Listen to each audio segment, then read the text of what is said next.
There have been a lot of additions to the capabilities in GibbsCAM 2016 when it comes to 5-axis simultaneous milling.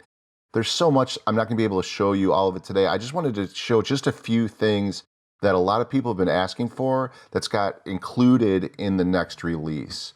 So let me just start out by showing you one of the additions for roughing.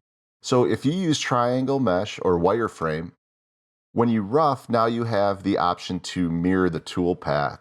So let's say, for instance, let's move this over so we can see it. If I wanted to rough out these two surfaces, I could just do one and then mirror it instead of having to do both of the surfaces. A real basic example, but you get the idea. And like I said, this also applies to wireframe. When I go to roughing, we now have the mirror option. That's one of the things a lot of people have been asking for, and it's now included. I wanted to show something when it comes to extending and trimming just surface tool paths. So I'm just going to go ahead and throw some tool path on this. Let's go ahead and hit click do it. There we go. So now we can see that we have just some basic surface tool paths on this parallel cut. So let's zoom in a little bit here. There we go. We can see that this just ends at the surface. So now with extend trim, we could always extend it out tangentially with the tool path. So let's go ahead and hit extend trim, and I'll show you that really quick. Let's just go, I don't know, 100 thousandths. But now with GibbsCAM 2016, we have the option to do side extensions. So now we can see that it extends the tool path tangent to those surfaces. It just doesn't, see how it follows it up there? Zoom in here.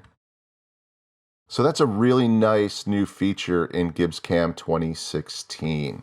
So talking about surfacing, I want to show you another one here that has to do with drive surfaces and finishing. So instead of parallel cuts, I'm going to show something new called flow line. I'm not going to use this surface for it. Let me go ahead and select another surface.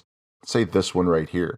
With flow line, the tool path will follow the structure of the surface, the UV direction, if you will, of the surface. We can see for this surface, it gives a really, really nice, even tool path across the whole surface. Let me turn off extend trim and redo it so we can see how it just sticks to that surface. There we go. So that's flow line. Now, flow line is available in surfaces, and it only applies to one surface at a time. So I couldn't, pick multiple surfaces and do flow line. It's only good for one surface. But those are just a few of the big things that are new. If you guys have any other questions about any of the new functionality, maybe you're using triangle mesh tool paths, there's a lot of new stuff there. There's a lot of stuff also in just plain multi-axis machining.